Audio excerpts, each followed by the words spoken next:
దయచేసి మన బీసీలందరూ బయటికి రావాలా.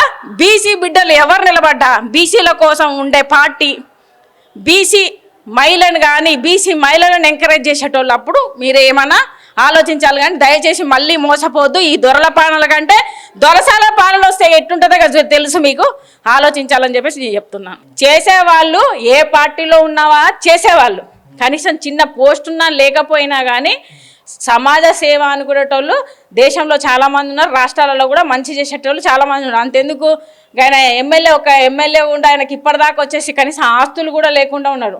ఒకప్పుడు ప్రధానమంత్రిగా ఉన్న ఆయన కూడా ఆస్తులు లేవు అన్నట్టుగా మనం వింటున్నాం. ఏంటిది సర్పంచ్ కూడా ఏం లేవు అన్నట్టు కొంతమంది ఉన్నారు. అది ఏదో నూటికో కోటికో కనబడతారు.